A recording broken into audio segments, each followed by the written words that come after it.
And we're live, and I have to go pause my video so it doesn't drive me nuts.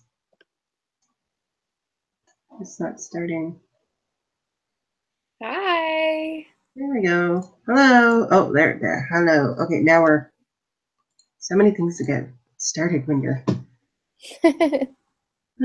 Okay, well, nobody's here. That's okay. We're just gonna chat. Oh, two.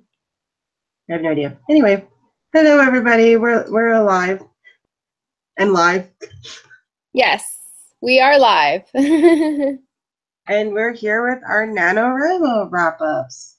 Woohoo! So I didn't win. Neither did I. Oh, Ellie's here. Hi, Ellie. Hi. Yeah, no, I think I don't know if like how many I think we had quite a lot of people, participating this time Mhm. around, which is really exciting. Yeah, that was fun. We had a lot of discussion in that Goodreads group. I was kind of surprised. I'm like, man, we should have done this last year. Got so many Yeah, people I involved. know, right? And the thing is that I think the cool part about NaNoWriMo was just that we get to participate in it as a group, and it Mhm. motivates people into writing and getting everybody excited for it. So was your final count? 2,900, no, sorry, 20,903. Wow, that's pretty good. Not too bad with my first round. I actually only got to 17,000. Oh, that's pretty And good. yeah, but I knew I wasn't going to get anywhere close to 50,000. So I Yeah. knew I was doing it out of pure motivation for myself, just to try to get as much as I could in. And I was really pleased with what I did get. So Yeah. I wonder how everybody else did too. What about Ellie says she didn't win, but she's really happy with what she did. So that seems to be the consensus that I don't think a lot of us were doing it to win.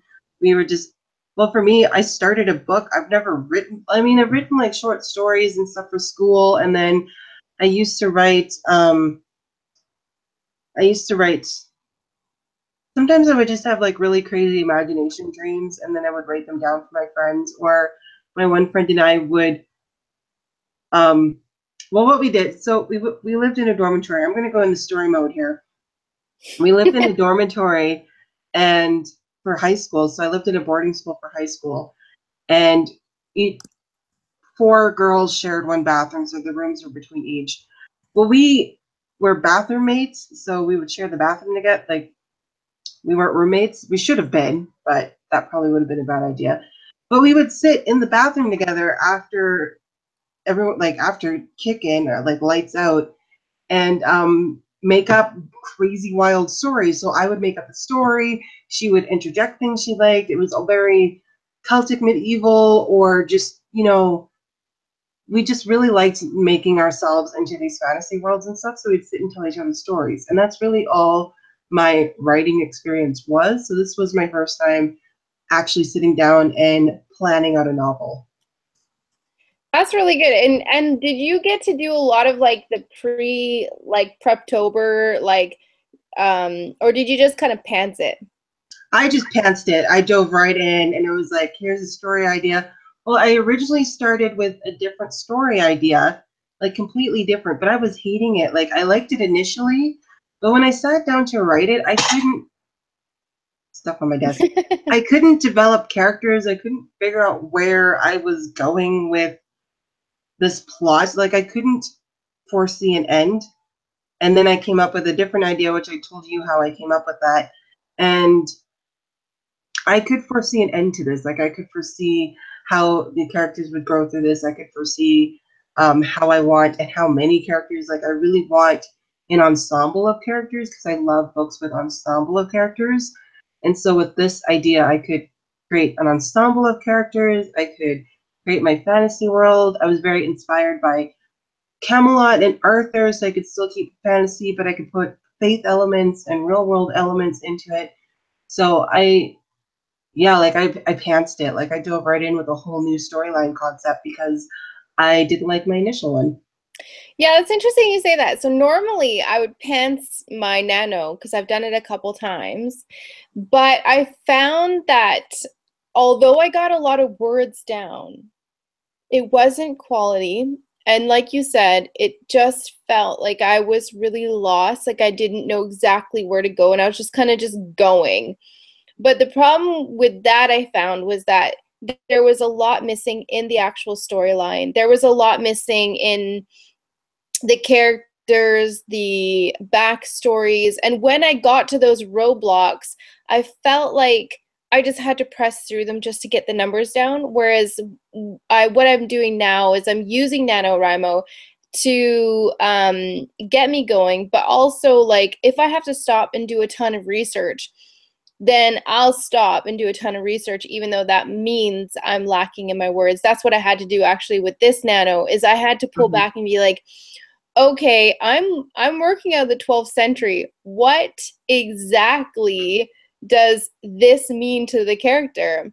And when I go to that, like when I say, they touch their hair, what are they touching? Oh, it's a wimple. Okay, what is a wimple? What is it made out of? What, like what does it feel like? So I had to do Yeah. like a ton and ton of research because I just never experienced this before. Whereas in my previous books, it was contemporary, so very real to me in this world, and it was very easy for me to kind of put down words. But in this case scenario, I knew I would be hitting a lot of roadblocks, and I gave myself that big leeway. Yeah. That's my problem was I was trying to like, oh, okay, let's come up with a storyline and I want to do as little research as possible. And then I'm writing and I'm like, wait, they wouldn't have said this back then. They wouldn't have used, I don't think they would have used as much contractions as we would have used. So I had to like watch my wording and stuff. And then like clothing, I'm trying to describe clothing and I'm like, okay, what's this called? Like I actually Googled what's the medieval word for pants because I couldn't like, do I call them trousers? Like what's the word? And I'm like, okay, I gotta research all of this. And then I had to describe some horses and I'm like, okay, well there's your white, your black, your brown, but what are they called? Like what's the riding types? Like what's a gelding? What's a stallion? Like the And they different. used to have different breeds back then to what they Yeah, have now. And so they used to have these different horses for different jobs. And so what kind of horse are you taking? And does it really yeah, matter to the character? It may not matter, but you might have a character who is working in the barns, and so you yeah, have to have that character know what horse to grab.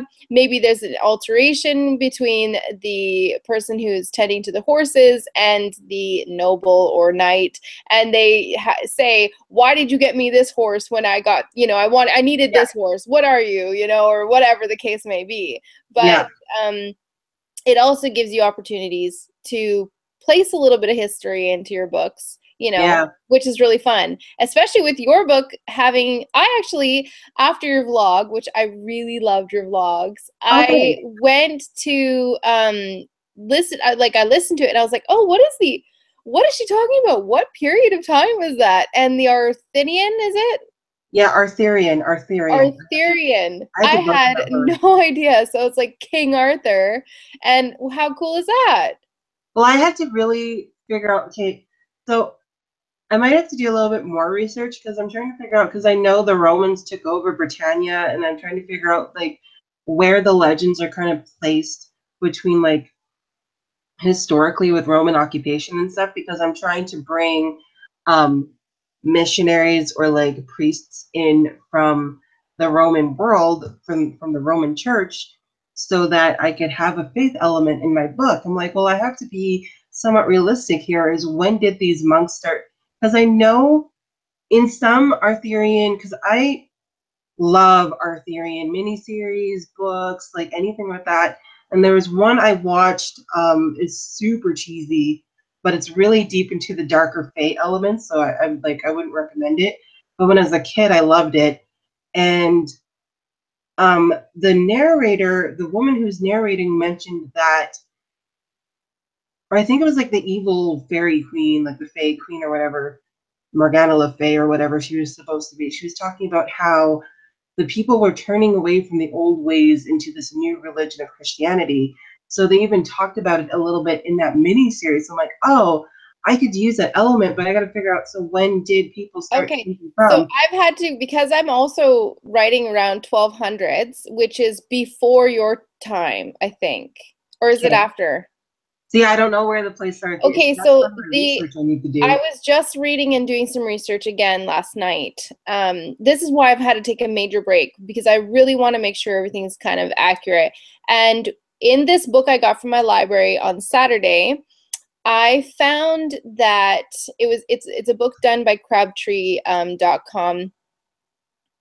Oh, my phone. I'm not gonna get it. Sorry, guys. Live I show. can't even hear it. We're good.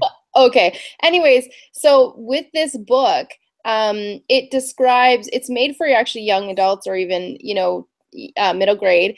And it describes monks like a life in a monastery Uh-huh. throughout the ages and throughout the times. And it talks about the knights, the order of the knights. And what it is basically it's the monks and their order.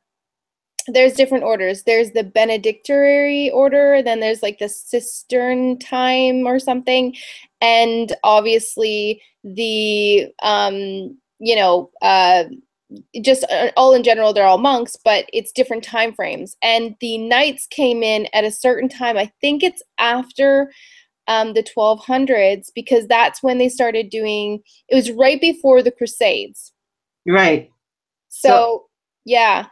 and I think like what I'm trying to do is trying to place before like set British history. So I didn't want to mess around with too much British history. But I do have to look into when there was a switch between the Druidism of that period and to that switch with the monks and stuff. So that would be interesting if you to find that out and kind Yeah, of look it into is like so really I could interesting. place it in a century Hmm. essentially, and then I can research that century instead of like what's the medieval word for this or what did they do with this? It's like what time period are you looking for? Yes, exactly. And I found, like, when you're looking at, say, Lisa T. Bergren, she did her whole book series going back into medieval times, but she focused on just before to just after the time frame of the Black Death. And Yeah. that was in the 1300s. What's Hmm. interesting too is actually now that I've done all this research and stuff, I'm kind of like interested when we go back into the retellings of Melanie Dickerson's books. Some of them may fall around the time frame of the Black Death, and I'm wondering if she has that in there or if it even affects that side of the history because it's in Germany, right? I And I think they think, mentioned like the plague and stuff. Like I just finished Healer's Apprentice, and I don't know if they mentioned like the plague or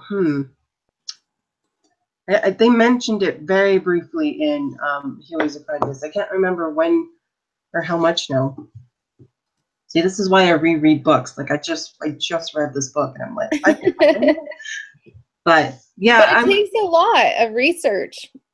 and I'm realizing that like part of this NaNoWriMo with me was actually, okay, are you going to dedicate yourself to something?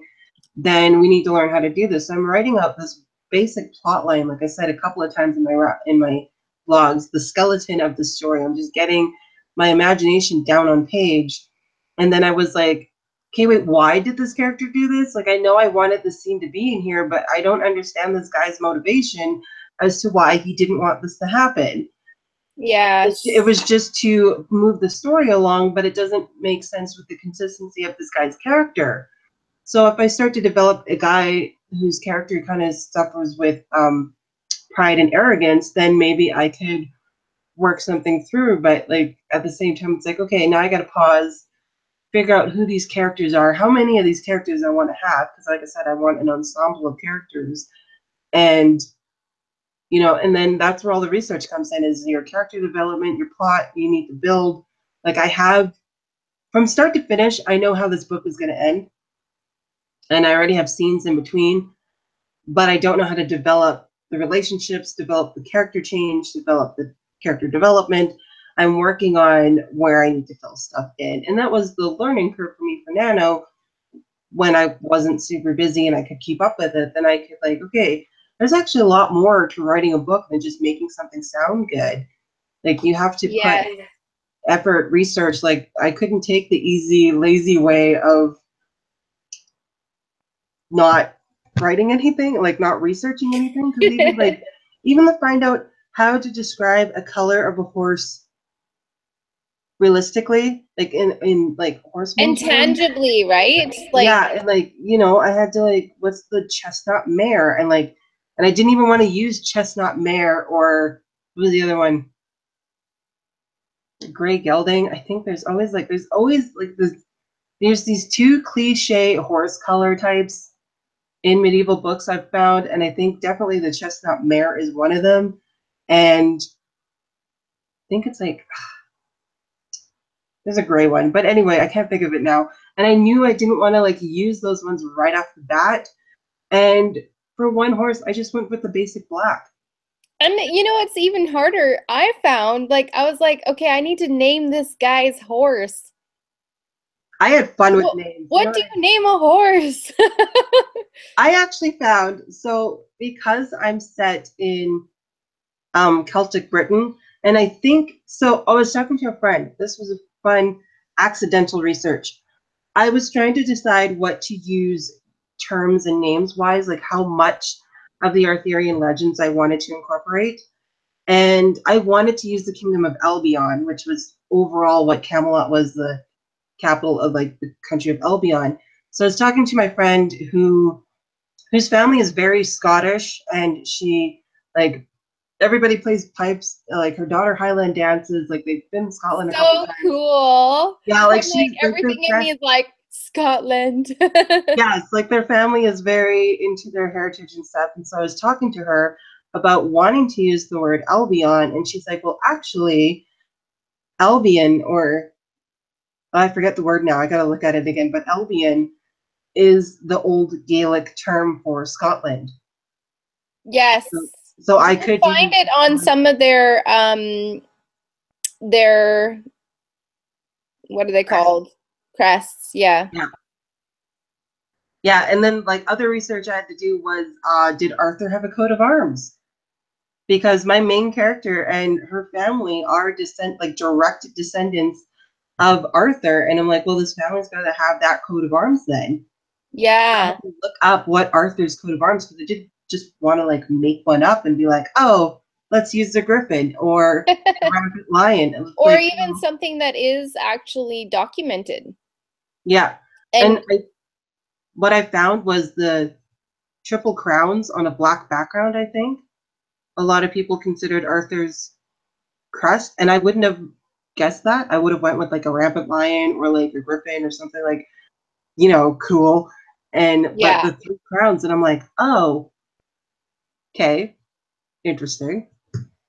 Well, and yeah, exactly. So like all these little details, like I'm wondering how everybody else did. I wish we could feature everybody in here, and because it's more of like everybody's doing it, it would be fun to Yeah. have like next year, it would be fun to have like those who actually did NaNoWriMo to be on it with us to discuss with us like their experiences too, because we have two historical fictions here. Well, Yeah. mine's a retelling with fantasy aspects. Yours has fantasy as well, I think you were saying earlier. Well, I think using the Arthurian legends, that's my fantasy incorporation. But I think it's still, I have less of the fantasy element in it than Yeah. I first anticipated, because I switched from the one type of story, because that one wasn't going anywhere, to being inspired by the Arthurian legend. Yeah, and then like then we also have you and I both have a challenge too because the how do you say It's that? a hard one. Arth what is it? Arthurian. Arthurian legend is already been done so many times, and you struggled with this in your vlogs. You were talking about how to make it original, and Yeah. for me, mine's a historically relevant story, paired with a fantasy retelling. You have Snow White. So what Yeah. our challenge is too is not only is this all this research and everything, but also I don't know what's happening here. Do you hear that? No, Oh, okay. Anyways, and also to the fact that we have these stories that have been done before, how to make them original, how to yeah, make them exciting and different, you know? yeah. So that is a real challenge, like in all aspects. Of course, it's really fun to actually, I don't think I'll ever get sick of hearing a historical fiction, especially from like King Arthur and the Round Table I or know there's just a so fairy tale much of that I retelling. just want to mess with. I love it so much. Like, I was thinking because I was pulling different inspirations from like I said, I've watched so many like mini-series, movies. I mean, I would recommend all of them because some of the content got a little weird in this one I watched, but just Arthurian legends just excite me, and I really liked like Dina Slayman. Her trilogy, her Valiant Hearts trilogy, was a female gender bent mild retellings, and each book had so you had Robin Hood in the first one, you had Arthurian ideals in the second one, and then you had the Knights Templar in the third one. So you could, she did that original twist and still had Arthurian values in it. And then I think about the show Merlin from the BBC, which I love that show. And then just minus the magical elements, there's some other elements in that I wanted to keep. For example, in the show, I hope I'm not spoiling anything. I've never watched it, but maybe you might for there's Yeah, three others watching, so the whole Guinevere, Lancelot, Arthur twist is done very differently in the Merlin series on BBC, and I decided to stick with that idea of how they did that, but then because a lot of it is a legend, I'm going to twist some of that because you still need to create some sort of civil war from the legend, not from the show, from the legend where we lose King Arthur, because King Arthur, again, dies in the legend. Spoiler alert. But you want to carry on the values, the traditions and stuff. You want to maybe Arthur was a king that introduced that land to the Christianity, and he accepted it as king and wanted it to be instilled in his people, and then his descendants wanted to carry that forward. So yeah, essentially my main character is the great. I think I did two greats where either they're just the great granddaughter of King Arthur. So I did it that close where like this wow. generation is now dealing with the civil war that came from the downfall of Camelot. Now these are just legends, they're not actually historical fiction, right? Or No, I don't historical like the era accuracy. and stuff is all historical, but I think a lot of like people try to argue that Arthur was a real king. It would be so cool if he was a real king, but I don't think he was an actual real king. I don't think these characters existed. And that was the other part of the research was which characters can I use? Which names can I use that won't get confused with the actual Arthurian characters that I want to reference, but I don't want to have in my book? Yes.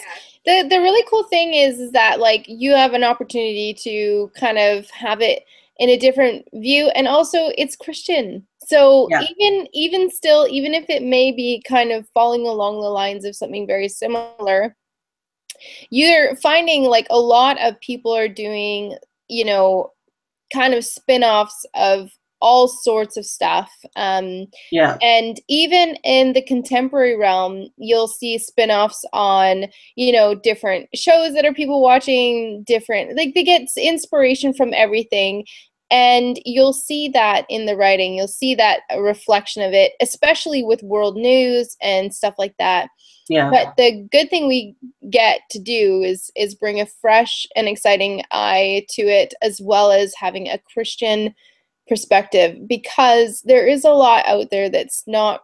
I think what's happening in a lot of the publishing world is that it's a bit it's pulling back, it's kind of doing the crossover thing, yeah, and I'm finding that the readership is they're okay with it to a certain degree, and then they're not okay with it to a very big degree. And I hope that, you know, Yeah, we'll see how it goes. I hope that our books, you know, come from a great Christian perspective, but aren't kind of pushed down because of the fact that they want crossover or they want less Christian aspects in books now Yeah, being published. And that is kind of one of the things that I'm thinking. If I do get rejection letters, it might be because there's a strong line of Christian heart beating throughout this novel that I'm writing. yeah, And, you know, it's not preachy, but it's definitely there. And I make it very obvious, you know.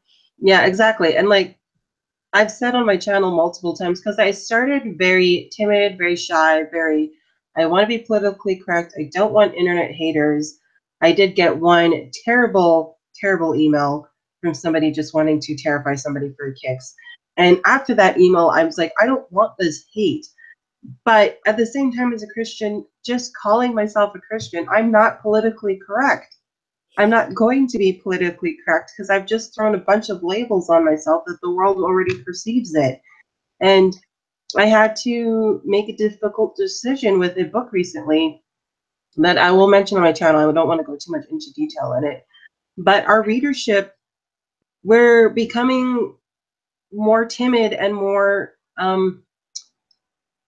what's the word? The whole book we just read was brain integration, Intolerant or tolerance. tolerance. And because it was funny with that book I was struggling with, it was one of my favorite authors, and I couldn't continue reading it because I've DNF'd books for less because of it. And so I ended up DNFing it. And I had one person contact me on Instagram because I did post like an Instagram story that I got the book, and they were like, you know, hey, this synopsis actually interests me. Let me know what you think. And so I told her, and I've seen her Instagram. I know she recently got baptized and stuff. So like I knew she was a believer. So I'm like, okay, this is what I found in the book. And I'm not telling people don't read it. I found this in it. I'm telling people I found this in it. It seems to be a mainstream thing. So just so you know. And I've done that with two people, both on Instagram and Twitter. And you know, I've seen different reactions to both. Like some people are like, "Oh, that's fine. I've read that stuff before," or I have, and these are like both Christian people. Like, and then I have people who are like, "Oh, well, in that case, I probably won't or shouldn't read it. Thank you for letting me know." So I have reactions on both sides. So on your channel, you still have to be like, and because I've created, like, because I joined in this community with you and through a lot of other people I've met. Um, I've become a lot more braver of just standing up and saying, I don't read this, and this is why. I'm actually, because joined into this community, and a lot of it was just starting our own book club, was, hey, I have a lot of people watching me. I have a lot of people respecting my opinions about these books. And, Yeah. you know, and I still have contradictions to things. Like, I love the Harry Potter series, and some people are like, well, I can't read that because of this. And meanwhile, I love it, but then there's other stuff I won't read.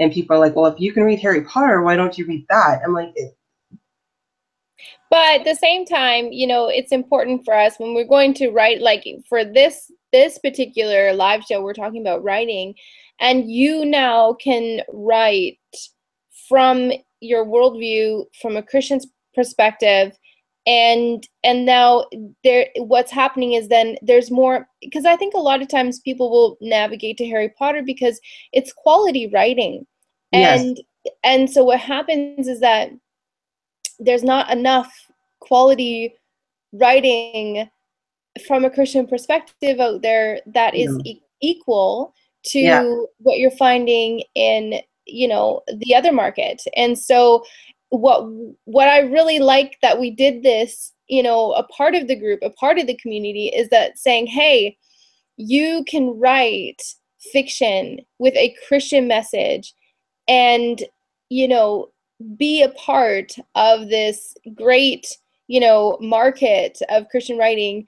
Hopefully the publishers pick it up yeah, and will put it out there and not water it down and not, you know, try to dampen it, so that there is quality writing from a Christian perspective, because that really is what a lot of readers want that are Christians. They want good writing from a Christian worldview that is just as great as the stuff that they're getting in the general market. Yeah, and like I went to fist pump. Yes, I went to Yeah. actually just the other day. My mom and I went to our local Christian bookstore, and the YA shelf is one bookshelf and one shelf, and then the rest of it's devotionals. But the fiction shelf is basically one shelf, and half of those I hadn't even heard of. Half of them were um, allegorical, and not all the time do we want something allegorical, because allegory in Christian writing can be done so much and you're still getting the same story, because like if you take your allegory and you go somewhere else with it, that's heresy. So like with allegory you have like a stream that you can stick with, which is great. Like some allegory stories are great, but I'm looking at the shelf and I see Thomas Nelson HarperCollins, I see Bethany House, and then I see Blank, and then some very small publishing companies. But what stands out with our big sellers is, like Sarah Ella, Mary Weber, Melanie Dickerson was a huge part of that shelf. But that's it. Like you have these select titles, and But like the I have reason why one shelf Melanie to shop Dickerson from. does so well is because she does have this solid faith element in it. Yeah, And her fantasy is not like the typical fantasy you see, which is such a like she's like my inspiration with writing my novel. Like I want to write something that is out of the box but still has all the elements of a fairy tale, but without some of the stuff that doesn't need to be in it. And I think it can be really fun, and coming from a Christian perspective. And I don't think it can be redone enough. Like I think it's so good. But yeah. at the same time, the challenges, even in contemporary, whether it's science fiction, I would really like to see a whole like we saw everybody was writing. I was so encouraging to see I everybody. got goosebumps when you said you're like, this is like the next generation of Christian authors, and I'm sitting there like, oh my gosh, it is. Yeah, and it makes me really excited because there needs to be like, I think more of a Christian element in these books as opposed to less and trying Yeah, to cross over just for money. I think that they will get the money if there's a good solid Christian message. I think if they kind of, I think as, as there's more stuff in the political schemes getting harder and harder and harder, I think there needs to be like a raising of the standard in a sense. And I yes, think people will want that as readers. I know I do, yeah. you know. Yeah, no, it's hard to see that standard. Like just I'm reading something published by the same publisher that published my MacArthur Study Bible. I like my same publisher just published a just a book where I'm sitting here going, this is for young adults. Like, why is this character like this? I have moments where I'm like, this doesn't need to be in here. Or if it does need to be in here, then let's put a different perspective on it. You know, some Or of these, or there's a whole bunch of writers that are new that get their stuff in and they start publishing us. yeah, Because I mean, there was contemporary, there was science fiction, there was historical, there was Regency. Even yes, somebody here is writing a Regency. Morgan, is it? Morgan's writing Regency right now too. yeah, Like she didn't get to be a part of Nano, but she's writing a Regency. There are so many of us like that. That we can definitely, I think we should be flooding with all the queries after we're done editing and doing all that stuff and getting our yeah. books out there. I mean, Because it's I not know like NaNoWriMo, let's go to the publishers. It's like, no, no, no, no, no, no, no. It's like, I saw a bunch of posts. It's like, people, just because you just finished 50,000 words does not mean you're to be running off to the publishers. You still have a lot of actually, work to do. yes, it'll probably take another year to be honest. So once your book is finished, I would take a step away and then go through it again and take a notepad with you and first like fix all your grammar, all your spelling, because you'll realize that you did a whole bunch of bad spelling or I did bad that. grammar. I printed mine off just to see where I was going with stuff, and I'm reading this. I'm like, Oh, oh my goodness, I you sent this shouldn't, to because you don't Melanie. see it, because you're just trying to you're just trying to get it onto paper or on the computer screen, actually. And so you're trying to type out what your brain's putting out, and it just actually is so fast that you don't realize that you've made so many mistakes. So The the first typos thing, were terrible. yeah, I know. Yeah. And so the first thing to do is to go through and just fix all the grammar mistakes. You're going to see a lot of stuff in there you're going to want to change. The second thing is then to go through with a notepad and be like, okay, this character's totally flat. I need some backstory here. I need, research here, like, and to do all these things because it really needs it. And then go through and really break up your book. And you have to have a synopsis. You have to have a query letter, which basically gives you a blurb about your book. And if you can't write that, you really don't know where your book is going. Yeah. And so that is like the biggest thing. You have to have a synopsis in order to get your book out there. So first, you've spent months now editing, because it will be like months unless you're like a super fast typer and super fast reader. Yeah. But you will need to spend months editing, yourself editing.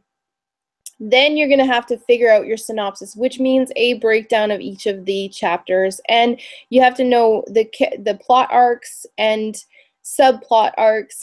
And then, actually, Jill Williamson has a video on this about how your plot should go and how it's supposed to go. I want to say it's a plot arc, but I don't know exactly the wording for it.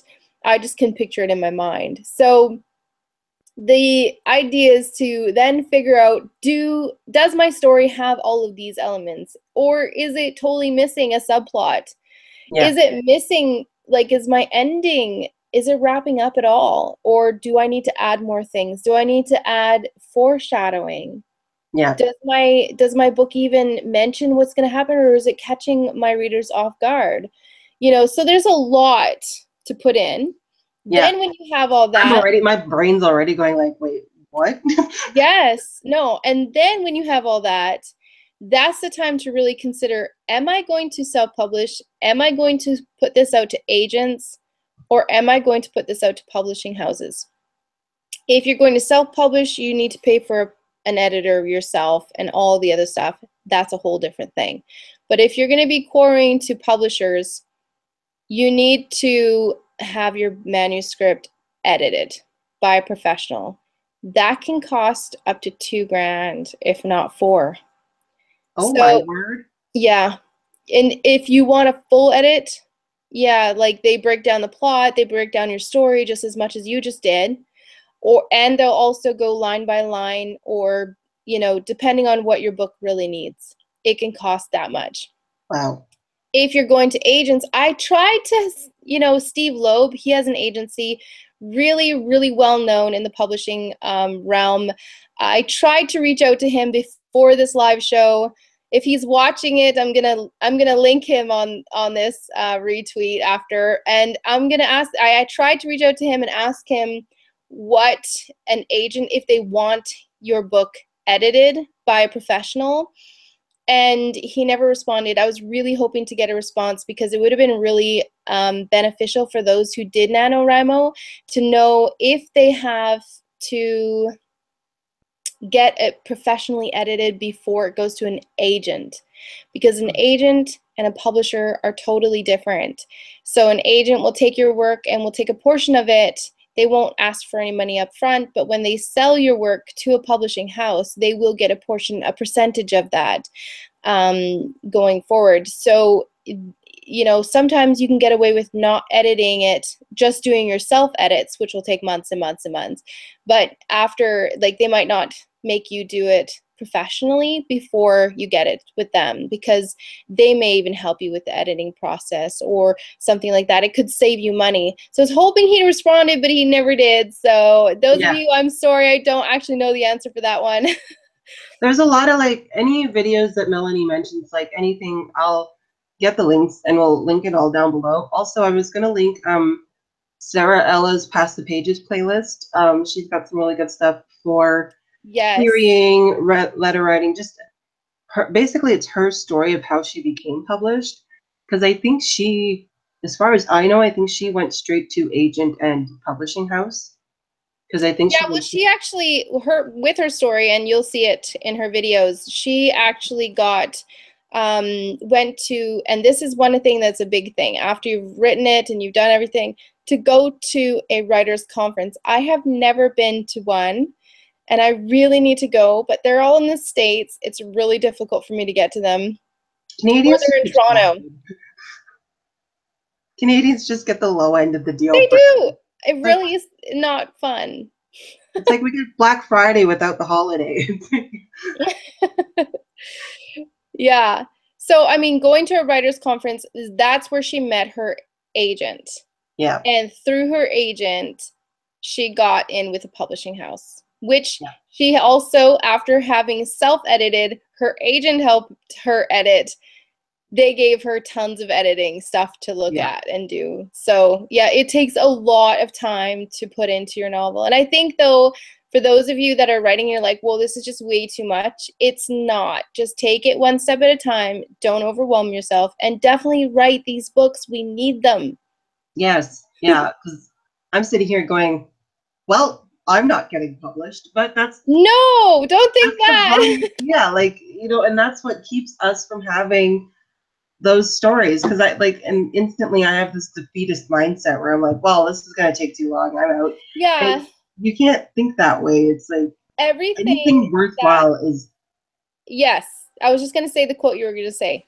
yeah, what was it? Anything worthwhile is worth putting the work into it. Yeah, and that's exactly it. Like, it does take a lot of work to put into it, but it's something that if you are wanting, you will find time for, and Yeah. you will put the effort into it because it means something to you. So even if you get, because yes, we do need them. We do need to have faith in ourselves, Morgan. I know that like it is discouraging to get rejection letters or whatever, but it also is encouraging to know that you could be that voice in the Christian market that does, speak to people. Your door is like opening and I closing. know. What is going on? As my daughter's coming into the view here. She's gone. Yeah, like Yes, I forget what exactly. I was gonna say, but yeah, like we can't just quit and give up. Everything takes time and effort. Yeah, so I didn't even see my door was opening until I heard it. Well, it closed and then it opened and then it closed, and I'm like, what is going It's called on? little children. They're like wondering what mom's doing. Oh, those darlings. Yeah. Yeah, I think that's the downside for like the Canadian side of things. Going back to that is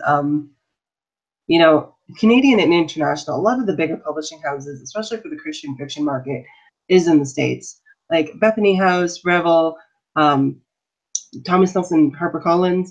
Although I think they have different, I think HarperCollins owns the whole branch. I'm trying to figure out how. Sorry. I'm Sorry, listening to you.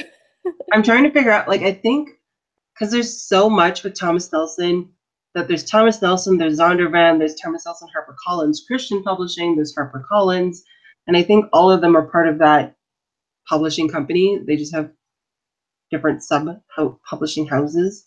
So like and there's smaller publishing companies like Ambassador International reached out to me and I reviewed one of their books, The Reliant, and they put me on their YouTube channel. I'll link their YouTube channel down below as well. Oh, that'd be fun.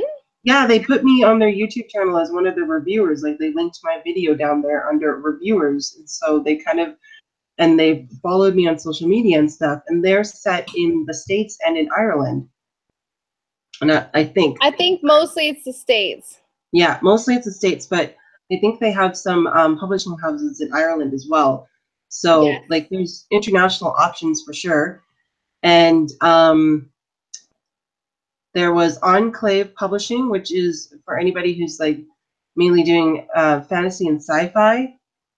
That is where Nadine Brandis started off with Enclave Publishing. Is her Out of Time series is done by them, And a lot of these, and I've checked it out, a lot of these sites have submit your work or submit this, and you can submit pieces of your work or your letters or anything directly off their website, and the publishing company itself will choose if it wants to publish you or not.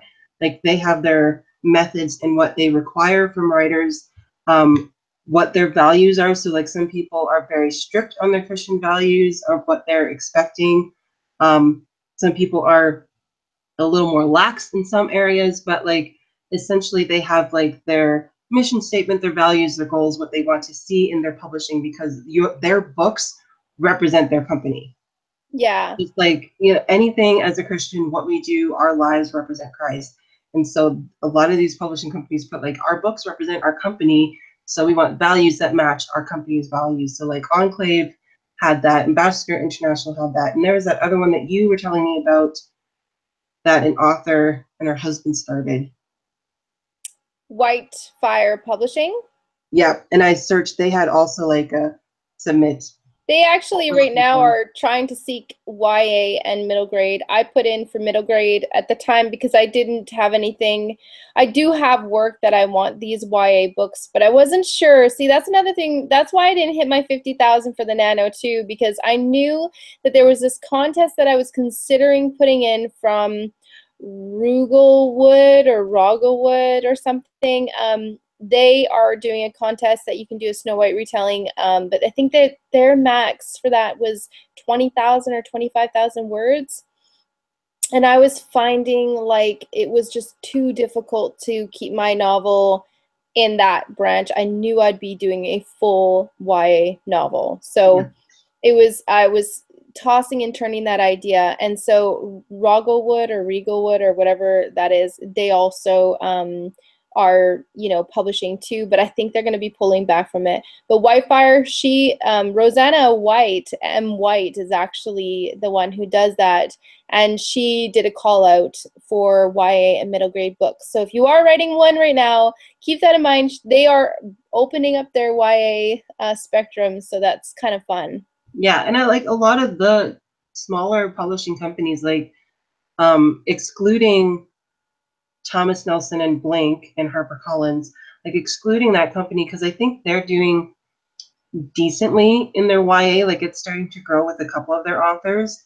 But like, when I reach out to publishers or for ARCs or review books or anything, because I try to stick to YA, no one has anything for me. No one has anything in that genre for me to review or to read. When I actually left the Fiction Guild from Thomas Nelson HarperCollins, because it just ended up not being worth it for me, because I couldn't post my video reviews on the Facebook anymore.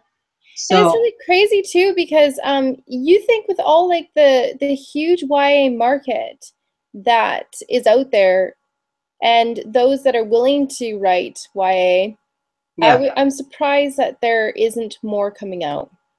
Yeah, like, it's very exclusive, limited to a couple of authors from each publishing house. Like, even like Jodie Headland, who did the Uncertain Choice trilogy, that's her one YA trilogy. Everything else she's written is adult historical fiction. Or like, Dina Slayman hasn't written anything, and she's Bethany House Publishing. Thomas Nelson HarperCollins has Sarah Ella, Mary Weber, and Melanie Dickerson. That's it, yeah. I haven't really seen anybody. Oh, well, Nadine Brandis now is her next book, Fox, is coming out through Thomas Nelson. So like, they're adding to it, but those are like, but to be honest with that specific company, and I really love them, but they are doing more of a crossover kind of thing. I think yeah, it's just really sad. I wish there was more out there. I think if there was more out there, they would find that there's more buyers too. But and like, you look at anybody like Lindsay from Books for Christian Girls, a lot of what she reviews is adult fiction. Actually, yeah, but I've been finding some really cool stuff that I didn't know was YA. They're older though. Yeah. And that's the other thing, is that I'm noticing that there was a lot more YA. She's got tons actually, but they're a lot older. And so I'm now going back and trying to find these because I really want YA. And what I struggled Unfortunately, I'm having to go back to get it. So what I struggled with growing up is I had this idea in my head that Christian YA fiction was lame. And in some cases, like if we're comparing to something like as, you know, quality in the regular market as like Harry Potter or the Lunar Chronicles or the Throne of Glass or like just something that is that huge market, there's nothing comparable to that in the YA world. And that's what I was having struggle with growing up is a lot of the stuff was lame. It was allegory. It wasn't like fitting my taste. It took me forever to find something that was medieval romance. It wasn't just like Regency or Western or Amish. Like it was so hard for me as a kid to find stuff that I liked reading. And then when the Hunger Games came out, there was like the dystopians from the Christian fiction world to me didn't seem like as on par with something like the Hunger Games until of course I read the Anomaly trilogy. Then I found my on par, this is as good, if not better, than the Hunger Games, and so you have to do a lot of looking and it's not just right there. Like I said, like when I go to chapters, the YA section is I think 9 shelves yeah, double-sided. huge. It's huge. When I go to secondhand bookstores, the YA section is a very large, like the one I went to in the bigger city here, I I thought it moved because it was a very small section before, and I'm like, oh man, they got rid of all their YA. What the why? And then I walked, and they had opened up an entire old storeroom just to fit all of their YA section in there, and I was just like, I don't even know where to begin. Wow. But the Christian fiction section is again one shelf. Well, in Like, my like at our there's a bookstore that I go to that actually one of the girls knows about it too, and she and I will probably see it together soon. But the cool thing about that one is they actually have about 2 shelves that are but they're kind of floor to ceiling, yeah, and there's quite a lot of them. But yeah, it's about 2 shelves, and actually, there's quite a lot of middle grade fantasy, yeah, but there's not a lot of just YA. Andrew Clavin takes up most of that. Melody Carlson, yeah. which actually those contemporary books are not my favorite. So, Nope. I find it hard to read them, and then it's either contemporary or fantasy, but it's like hardcore fantasy, something that I'm not totally into, but some others maybe. But Andrew Clavin is one of them, and then yeah, it's Sarah Ella, and the other ones that we've mentioned already, but not a lot. Yeah, it's sad walking into and then I am finding books that like younger me would have loved to have had growing up because there was that stigma that a lot of what was out there for me was very, like either it was a lot very preachy, very pure, which there's nothing wrong with something being like super super clean, but it was clean to the point of like nothing's happening because these characters don't do anything or struggle with anything. Like I'm thinking the Christy Miller series by Robin Jones Gunn. I've never actually read those. I've seen them on Lindsay's channel and I've wanted to, but then they're I contemporary, right? So I do like contemporary, just not a lot of it. I devoured those as a kid because that was all I had. Oh, I really? I loved the Christy Miller series, but when I look back on it, there's maybe a couple of more difficult moments for Christy to deal with in her life, and you get a couple more of them as she's getting older, but they're really like Christy, like the typical perfect life. So, like she goes from Wisconsin to visiting her relatives in California, and her aunt and uncle just happen to be super rich.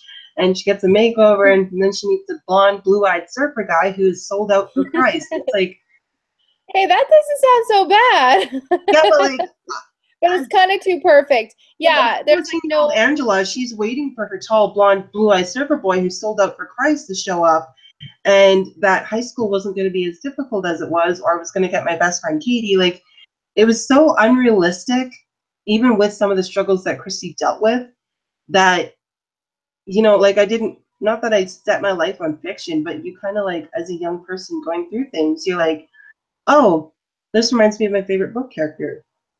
But then when you go through things, you're like, what the? Why didn't Christy have to deal with something like this? You know, like, Yeah. you wanted it a little bit more hard hitting, but everything was so worked out so perfectly for her.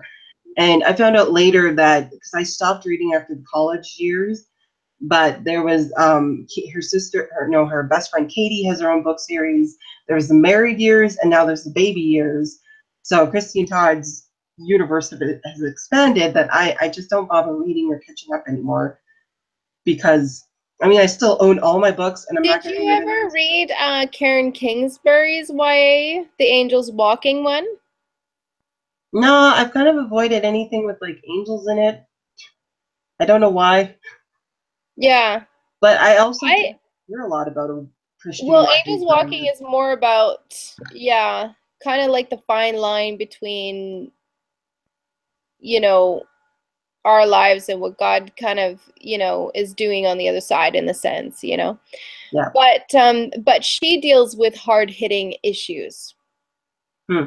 Very realistic characters that are struggling and dealing with things. I think she kind of fleshes it out a bit too much, like that it's typical that she does that in a lot of her books that I find. But she definitely has flawed characters in most of her books. And I think that's the only YA book, um, besides like Andrew Clavin and things like that. But even then, it's more of things happening to him as opposed to him having like, flaws and failures in a sense. Yeah. And that was the same with Christy Miller series. It's like stuff happened to her, but not, you know, she goes through high school having dated Todd, then Rick, then Doug, and then back to Todd again. Like, no high school girl goes through this, like, as a young Well, girl. some do, but it may not be the majority, and that's the thing. Is that sometimes, okay, what I found was when I became a Christian, I was 18, 17, 18 years old, and it's really dating me, but that's okay. Anyways, and so at that time, I still was looking for stuff in YA, and I sort of was reading. I struggled with reading, but after reading the Bible, I was actually able to read really well. And so I wanted to devour some books. And so I started with some autobiographies, and then I went to Frank Peretti's books, and I just loved it. But I fell out of reading because there wasn't anything else for me to read.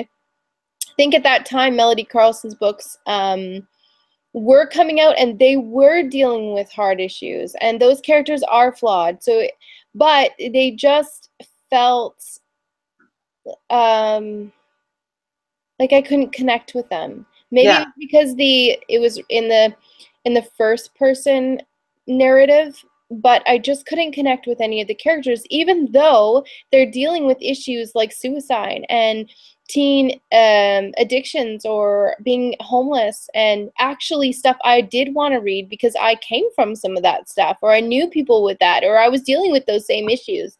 Yeah. But they just fell flat because I couldn't relate to those characters. I don't know why. Maybe it's their thinking process, or I'm not sure what it was. And I'd have to reread those books to figure it out.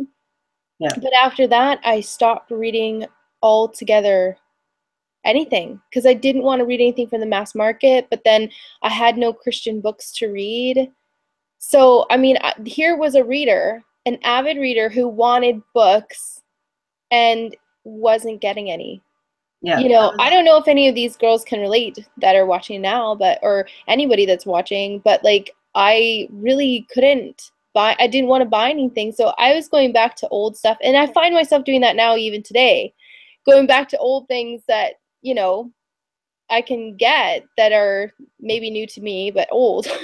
yeah. Well, even now, like, I'm going to segue into our book that we're reading. Even now, the Anomaly trilogy by Krista McGee was published in 2013. This is Yeah. already considered an older Christian YA, but we're doing a reread of it because a lot of people haven't read it for the first time or finished it, because it was, a couple of people said it was very hyped or very talked up, but like, you know, for people who liked the Hunger Games and who want to read stuff like that, this is an incredible series, and it's got fantastic, like, just the fact that even briefly mentioned the idea of God leaving a remnant behind. That is so solidly biblical. It blew my mind when I read that line. How Yeah. the character just said, God always leaves a remnant. And I'm like, And that who was one of my favorite quotes. who talks like this in YA? I was just like blown away. And then my dear friend who I was talking to about the Scotland and Albion and stuff, she has a daughter that was in a youth group at the time. And I lent her, or no, I told her, because she was looking for YA books too that were appropriate.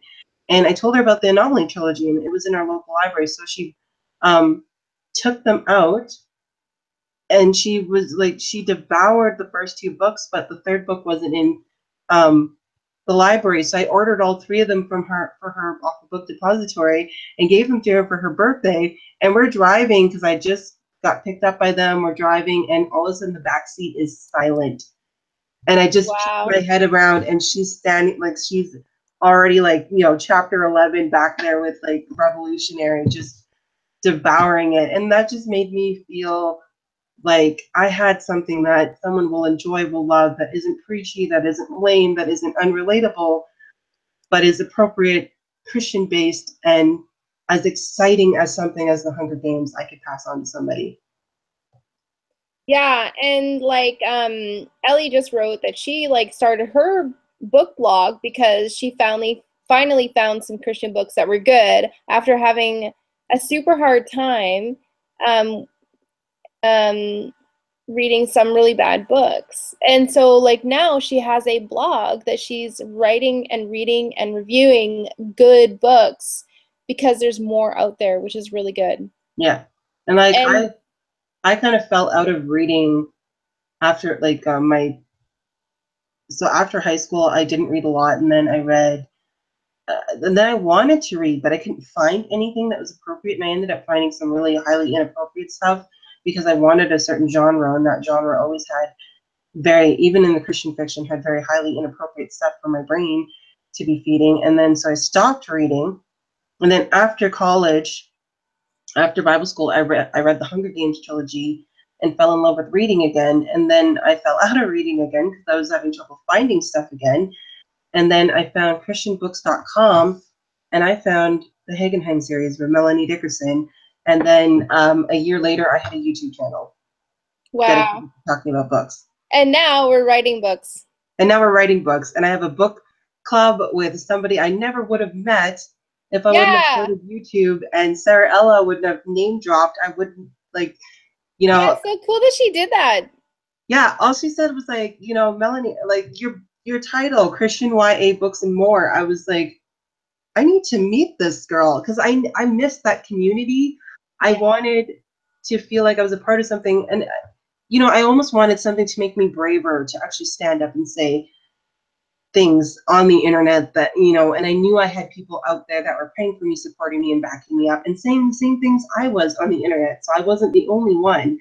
And it was just really cool. And that really, all of that is because Melanie Dickerson wrote the Hagenheim series, and I found it. And then here we are, So that's writing our own exactly, books. I'm getting actually goosebumps right now. But like that's the coolest thing is that, and here we are, and there's a whole bunch of us that we're encouraging each other to write good, solid Christian material. And who knows which one of our books will be in the hands of someone else saying, hey, we would never have met, we would never have been encouraged in our faith had we not picked up this book.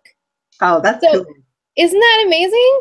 So Yeah, now I'm we really get to like, interested. I'm really excited for everybody that started NaNoWriMo. Even if you didn't finish, like we both didn't finish, we didn't win in Yeah, that I sense. won. I totally won. Like, We totally won. And I I totally knew what I won. was doing when I went in. I knew I wouldn't probably finish. But I didn't want to discourage anybody from trying to and being like, oh, we'll just go to like, whatever Melanie's number is or whatever and not try for that big 50 because it's really fun to try to like Yeah, it's a really good thing to put in place so you make a habit of writing.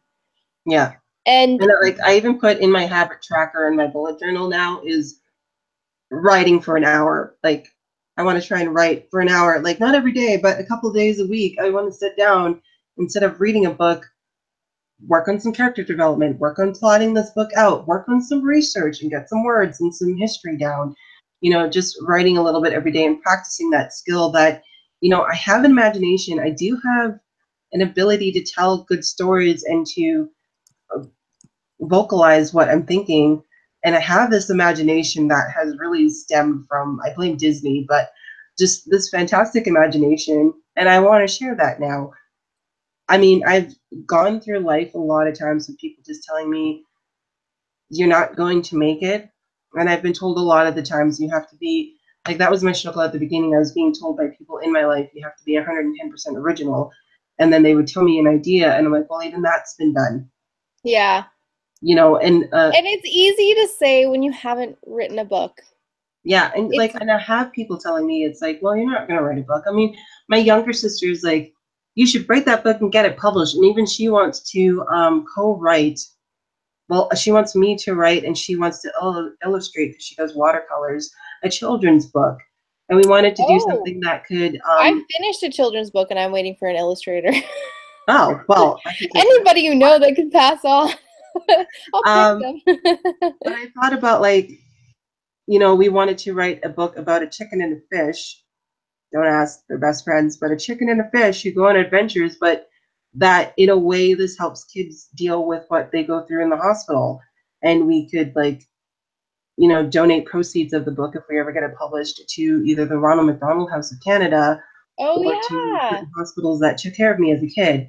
So we have this idea, and How she wants to fun. That would be really good because you have such a story there as well that you yeah, could relate to those children when you go in to visit and you pass on that book and say, hey, like you have something to look forward to, you know, yeah, and then have this book that you can give them so they, you know, I think that's really a good idea. yeah, and she wants to illustrate this. And I'm like, how is a chicken and a fish going to have adventures? Yeah. Like, it's a children's book. They are going to have adventures. I'm like, okay. Well, I think it's a good idea. You and if she's got the imagination for it. Yep. So we want to, like, I already have, and my sister's just like, you should totally get published. And so I've even, like, given her, like, parts of my book to read and stuff. And she's like, part of it, she's like, you should get published, and then you can finally pay off your student loans. I'm like, that's not the main purpose. So, you know, but she's like, no, you could. And even my pastor, because one day I was talking to him, I was like, there's nothing in Christian YA. And even now I'm having problems with the Christian YA. And he just looked at me because I was shaking his hand at the end of service. And I had done youth ministry with him. So we know each other pretty well. And he just looked at me, he's like, then do something about it. I was like, what? He's like, write a book. And then he went on to the next person. And I'm Well, that's confirmation. like, no one's ever told me to write a book before. Well, that's exciting. Yeah. Well, you got your pastor, you've got everybody else encouraging you, and this whole community behind you and behind each one of us. Like, that's so cool, hey? Like, Yeah. I think I got most excited when we first started going to Nano when I saw everybody's excitement too. And it was just like, this is really cool. And I'm so happy we can all kind of join together. I think you tried doing some writing sprints, and so did I. Yeah. And then through NaNoWriMo's group sprints, I did put a couple shout outs. Did you see those at all? November was a blur. Yeah. So next year, we can schedule those. Yeah. You And can actually schedule them ahead of time. yeah, we should totally, because we thought about this as an afterthought. We're like, oh, dude, we should do sprints together and then, like, actually have group events together. And, you know, like, like starting a book club, like, personally for me, sometimes I've gotten discouraged when we pick a book and, like, one, or like, it's still awesome to have, like, one person watching, but, like, or you have, like, nobody watching and you're like, okay, this is so They watch them discouraging. later, you know. But then, like, the Different time 33, zones. but then as soon as we end it, there's 33 views. So, like, obviously people are Exactly. watching. But it still gets discouraging when, like, you put up discussion groups, you try to get people active and stuff, and or, like, just may not be the right book of the month. It just, sometimes I can find myself getting just discouraged that we're not, you know, having as much inflow. But then we have a live show where we just have, like, all of these people talking, like our Out of Time series when we did the first Nadine Brandes book. It was just like, I couldn't keep up with our comment section. That was hilarious. all we were doing, I was like, what did they say? Because I didn't, and now I'm on it now, but Yeah, before I like wasn't on it. So I was like, please tell me you're laughing, and I don't know what you're laughing I at. just like I basically had Olivia fangirling her brains out in the chat section, She's hilarious. and then Nadine showed up in our chat section, and then everybody like Yeah. freaked out, and like it was so much fun. And like when I announced the NaNoWriMo, I had all these like comments and people, and then our discussion group, that's the most discussion group we had. I'm like, this is really exciting. And then when we announced the Hagenheim read along, which I thought I filmed a video for, but I can't find it on my YouTube I channel. didn't see one up yet. All right, so I can't find that footage, so I will have to refilm that. But I'm a faithful viewer. when we when we announced the Hagenheim read along, I had people who have never commented or who were new members to the book club commenting on it, and I was like, oh my gosh, there's more people. Like sometimes it just takes like a certain book, a certain idea, or whatever, and that's what's really encouraging. Is Rome wasn't built in a day. Our book club isn't going to be 5,000 members, and even if it was 5,000 members, our small book club, like we have a couple of you guys who are regulars in our live show now, and we Yeah, it's think, so oh, much fun. or Amy's here, or Yes, like we see you guys, and we're like, oh, we're starting to recognize your usernames, and we're like, oh, the gang's all here. Let's just start chatting. So it's moments like NaNoWriMo and building of this community, again, encouraging me not to be put down by numbers, exactly. popularity, or anything that the world is looking for. We're looking for a community of believers to uplift each other and to encourage each other and to get good Christian fiction out there that reflects the values and beliefs of like us as Christians. Yeah, and I agree. I like it's such a good community, and that's like my heart for when I started my own channel. I was like, I really want to help build the community that is centered around reading good Christian material. And because I didn't have one in my own group of people that I'm with in our own church. There's not a lot of readers that are in my age bracket that want to read. There's And somebody in my so age bracket that still reads YA. well, I mean, I'm not in the YA age bracket either, but I like, still want I to love read that. YA. And so I think that is the key. Like I really wanted this great community. We have people from all over the world that are watching these live shows that are a part of it, and maybe they didn't read the book or maybe they've already read it, but at least they have this, they know that we're here Yeah. and that they're a part of it. Yeah. That's really cool. Yeah, it's been fun. Like I've had, even though like I kind of like died at the end of November, like what was it? I started vlogging on the 17th of November, and then the next time I have no idea how you ended up vlogging and doing all Nano. Like I couldn't even do Nano. Like it was like it was like I went from like November 17th to then like November 29th. It's just everything in between was just like gone. I didn't yeah. even write, I didn't even blog, and I checked because my Microsoft Word shows me when I last wrote, it was just like November 17th, and I was just like, oh, I have not been on here. So yeah. Well, and that's the thing is that like it does go by so fast. I knew that I wouldn't be able because we started homeschooling and I knew like it's been taking all of my time. Yeah. And I knew it'd be very difficult for me to find time to write. And at the end of the night, I am so tired. So I don't even get, my brain is like not creative. It just wants to like indulge in a book. But then I told myself I wasn't allowed to indulge in any books because I had to do Nano. So I'd find myself at the end of the night not being able to write anything and like looking at my books all sad and depressed, like I can't read you. I got because I started our anomaly read along early, and I got, what am I, chapter 32, or no, page 32, and I started like falling asleep. I'm like, I want to read so bad, and I'm just like, I don't care. Like I know. I was just not thinking. I should have applied for a second job after Christmas. Just I don't know. Like I am booked up so much for this, like a part-time job that was supposed to be like 2 evenings and 1 day on the weekend. In the last 2 weeks of December, I'm working almost 4 shifts a week at the record store, not including already my hospital shifts. Like, I just want to die. Yeah, and that's the thing is, so I am super happy that I got as much as I did get in, and I had to do quite a lot of, I'm still doing research, so I knew that it would take me a while, and I already know that I can probably pound out quite a lot during the holiday months when everything starts to slow down for school and I get a bit of break. Yeah. So those days are going to be dedicated to getting some words in. So anybody that's finished the NaNoWriMo and you won, congratulations. But I would say to keep going. 50,000 words is actually not a, I guess it depends on your goal. If you're doing like a short story or maybe you're doing like a full novel, then you're going to have to put in at least another 20 to 30,000 words and then you're editing. So I think it'd be a good idea to like, you know, try to keep that habit going of writing, even Yeah. if it's only like a 200 words a day. Put it in your bullet journal, guys.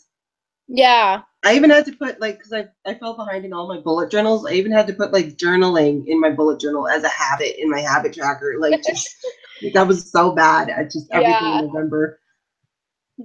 Well, that's awesome. I'm so glad that we had this. And Morgan, I like your comments that you've been faithfully commenting Ellie too. That's so fun, hey? Yeah, I think Amy was there for a bit too. Yes, she Oh, was. 7 viewers? Where'd you all come from? That's awesome. Well, minus us two, so there's 5, because it counts us. But anyway, we should probably wrap up. Yes. Like I said, we will leave anything we've mentioned, like Sarah Ella's channel, the Ambassador International YouTube. I'll leave as many links as I can. Melanie's going to send me whatever she has for you guys. We'll link it all down below in this video. Join us for our Anomaly trilogy reread for December. We decided to go to something, I mean, it's an entire trilogy, but I thought it would be easier to do this for December. So we did that. And then I will actually have a video up for this, which if I find that footage. But we are doing a Hagenheim read along starting in December. If we read one Hagenheim book a month, we will get into the month of June. The end of June is the release of The Orphan's Wish. And that's going to be our July book already, because it's Melanie Dickerson and it's an automatic book pick. So any books that we cannot fill in, that we just don't have a book for that month or a book for the live show, we're just going to talk about the current Hagenheim book that we're on, or the books leading up into that live show, whatever we need to fill a space in. So that's kind of the plan for December and January. I have all the upcoming books up on the Goodreads page, so you guys can see what is coming up. And also I'll have each book coming up in order of the Hagenheim series. If anyone's confused about the order of the Hagenheim series, each book will be up in order, because I'm a stickler for that. And you're doing really good with that. Thank you so much. You're welcome. So I guess that's it for us today, guys. I had a lot of fun doing NaNoWriMo. I have a lot of fun in this community. I'm so glad so many of you enjoyed it and joined us. And I think this is going to be an annual thing until we can celebrate maybe one of you or one of us getting a book published. So that would be awesome if just on one of our Nano live shows we can promote one of you guys as a debut author. Wouldn't that be awesome? I'm counting on it. So somebody get your book written. I am planning a trilogy, so it won't be me. Well, number 1 might get a book deal. That's true. All right, guys. So we're going to wrap up here. Thank you so much for watching, and we'll see you guys next time. Bye. Bye.